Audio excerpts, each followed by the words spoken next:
Olá pessoal, nesse vídeo eu vou fazer um pouquinho sobre a revisão do simulado, tá bom? Vou falar um pouquinho sobre o conjunto dos números racionais, que é representado por essa letra Q aqui, né?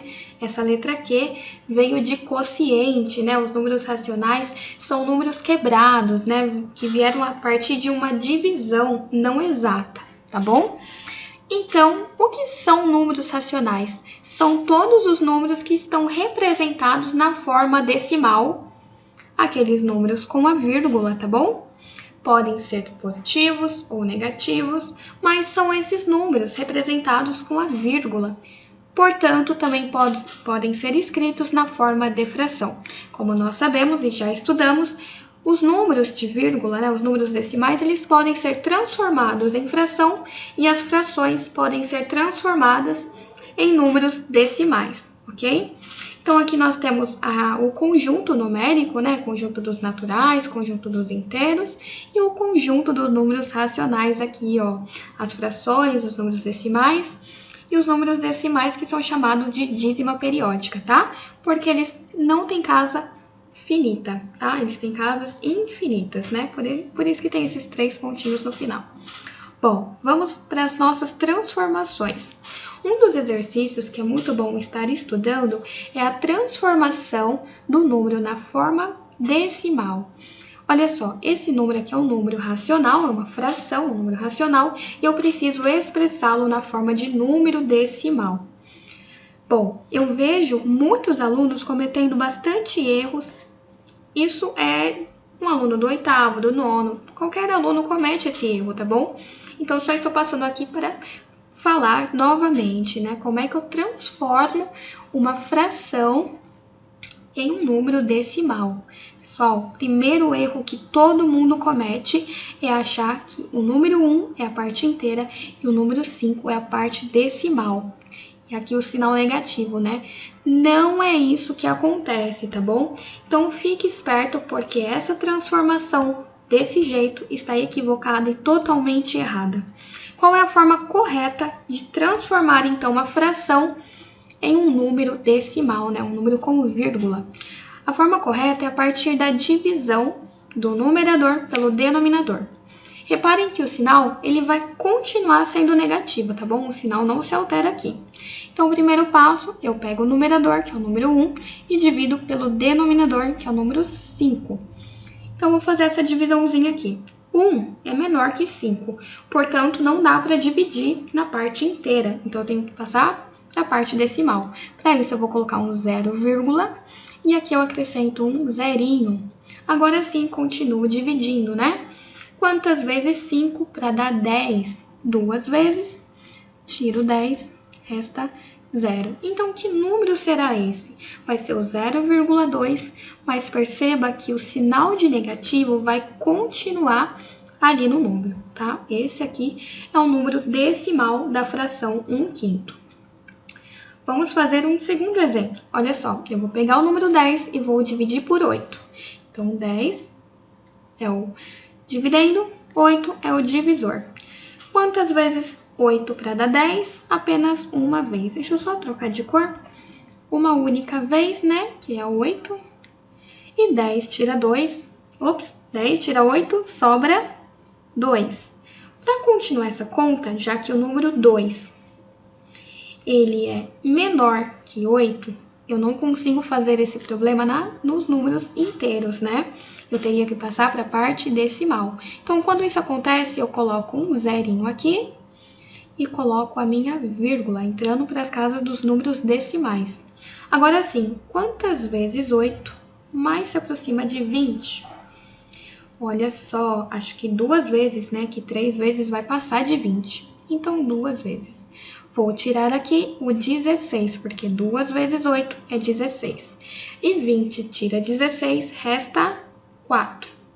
Para continuar essa conta, é possível, né? Eu já estou nos números decimais, eu já passei da vírgula. Quando isso acontece, eu posso sempre acrescentar zeros, tá bom? Por exemplo, aqui quando sobra restos. Então, quantas vezes 8 que dá 40? 5 vezes o número 8, que dá 40, exatamente. Então, que número é esse quando eu dividir 10 por 8? o número 1,25. Repare que o sinal do número vai continuar ali. Ele não se alterou, tá bom? E assim que eu faço a transformação da fração para o número decimal, através da divisão. Vamos o caminho inverso agora. E se eu tenho um número decimal e eu quero passar para fração? Repare, sempre eu vou passar o número decimal para frações decimais, tá bom? Depois eu simplifico. Bom, já explico aí. Mas o primeiro passo é transformar em fração. Reparem que assim como no exercício anterior, o meu sinal ele não se altera. A mesma coisa vale aqui. O sinal ele permanece, se é negativo, vai permanecer negativo. Eu vou pensar um número aqui sem a vírgula, então vai entrar quem? 310, sem a vírgula, e eu vou pensar aqui embaixo. Quem será? Bom, aqui embaixo no denominador vai entrar a quantidade de casas decimais. Eu tenho que pensar, ó, as casas decimais que eu tenho no número 3,10 é 2 casas. Então, o meu número que vai entrar aqui é o número 100, porque o número 100 tem 2 zeros, ok? Então, essa aqui é a transformação do número decimal, que é o número com vírgula, para a fração decimal. Vamos fazer mais um exemplo, exemplo B aqui. Ó, perceba que eu vou pegar o 10,5 sem o sinal, então vai formar o número 105. Reparem que o sinal do número vai continuar ali, tá bom? Ele é positivo mesmo. E aqui, quem será que entra? Quando eu tenho uma casa só decimal, eu entro com o número 10, porque o número 10 tem um zero. Então, pensa comigo. Uma casa decimal, 10. Duas casas decimais, 100. Três casas decimais, 1000. E assim, eu vou intercalando de acordo com o número de casas decimais. Reparem que as duas frações aqui são frações decimais. Mas eu posso ir além, eu posso simplificar, ou seja, trazer a fração irredutível, a fração reduzida, né? Como é que eu faço isso? Como é que eu reduzo, né, a fração, então, menos 310 sobre 100, né? Essa fração a gente lê 310 centésimos. Então, bora lá. Eu tenho que pensar, quem que divide o 310 e divide 100? O número 10. Todas as vezes que o número terminar com zeros, eu posso dividir por 10, ok? Regrinha da divisibilidade. Vai continuar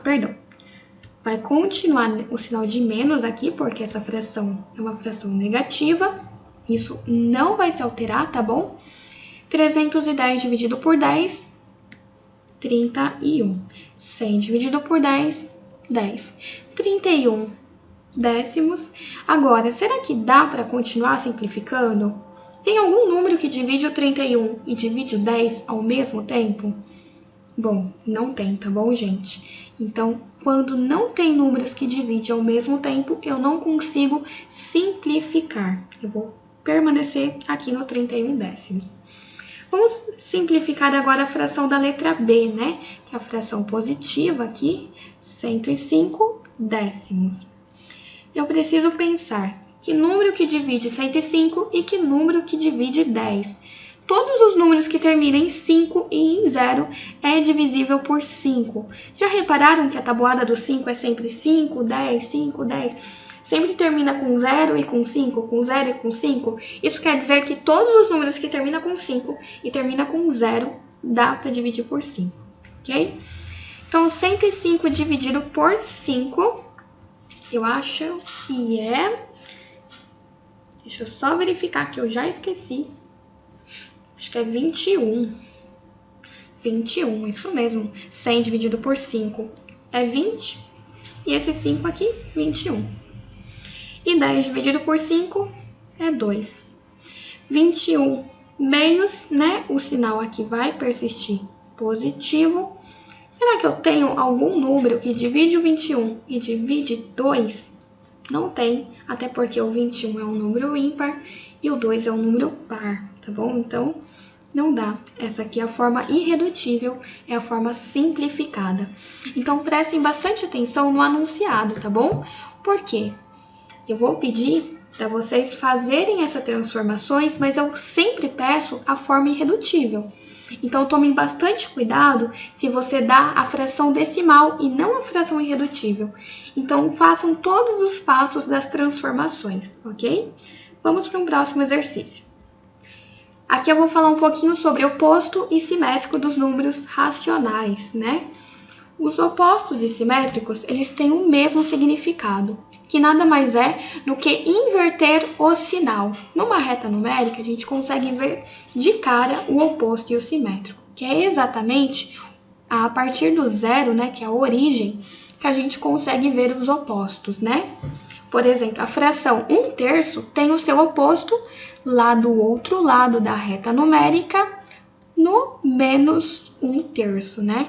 Então, a fração positiva 1/3 tem o seu oposto trocando o sinal para negativo. É simplesmente esse passo, pessoal. Simplesmente trocar o sinal do número. Se o número é positivo, ele passa a ser negativo. Se o número é negativo, ele passa a ser positivo. Eu não mudo e não altero nada, apenas o sinal, ok? Então, vamos aos exemplos aqui embaixo. Olha só.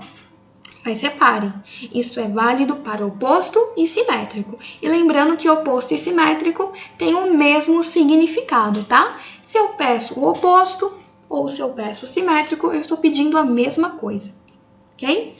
Então, positivo aqui simplesmente vai ficar negativo, 1/5. Reparem que eu não alterei a minha fração permaneceu. Vamos a um segundo exemplo, menos 10/6. É negativo, eu vou alterar, vai continuar agora positivo. Então, positivo 10/6. Eu só estou trocando o sinal. Isso também acontece com os números decimais, que são do conjunto dos números racionais. É só trocar o sinal. Se é negativo, vai ficar positivo. Gente, só isso, tá? Bem simples mesmo. Vamos falar um pouco agora sobre o inverso. O inverso é diferente de oposto e de simétrico. Tem que tomar muito cuidado com os nomes, tá bom? O inverso, eu vou simplesmente inverter a ordem de tudo, mas eu não inverto o sinal. O sinal ele vai permanecer. Olha só. Se é um número positivo, vai continuar positivo. O seu inverso vai continuar positivo. Mas o seu inverso eu vou trocar a ordem, né? O numerador sobe, o numerador desce, o denominador sobe. Então, eu inverti o número, né? Eu troquei a ordem do numerador com o numerador. Perceba que o sinal não se alterou. Outro caso. O sinal no inverso, ele não se altera. O sinal ele vai se alterar nos simétricos e nos opostos. Então, eu vou continuar aqui. O 8 sobe e o 1 desce. Reparem que toda vez que eu tenho uma fração cujo denominador é 1, eu posso eliminar, né? Eu gosto de chamar esse número 1 de fantasma, né? Porque ele sempre aparece quando é necessário e ele some quando não é necessário. No caso aqui, ele não precisaria aparecer, né? Se eu for pensar também, 8 dividido por 1, 8. Mas se é negativo, vai continuar negativo, né? Então, esse número aqui, 8 sobre 1, nada mais é do que o menos 8 mesmo. É só este número, ok? Então, esse aqui é o inverso do menos 1/8, é menos 8. Vamos falar de um número inteiro. Qual é o inverso de menos 29? Bom, agora perceba que eu sempre tratei com o inverso com frações. E aqui, esse número não está em formato de fração. Eu preciso colocá-lo em formato de fração. Então, eu vou colocar o menos 29 como um número fracionário. Todo número, gente, pode ser representado em formato de fração, tá bom? Como eu faço isso? É simplesmente colocar o 1 embaixo. Lembra que eu falei do 1? O fantasma, que sempre aparece quando necessário e desaparece quando não é necessário. Coloquei o menos 1 aqui embaixo, agora eu tenho a fração menos 29 sobre 1. Se eu tenho a fração, lembrando, o inverso eu só consigo fazer quando o número está em forma fracionária, tá? Porque aí eu vou fazer o inverso, né? Eu vou trocar a ordem do numerador com o denominador. Eu permaneço o sinal, o denominador sobe, o numerador desce. Portanto, o inverso de menos 29 é menos 1/29avos, tá? Essa é a resposta final aqui. Bons estudos para vocês e até o próximo vídeo.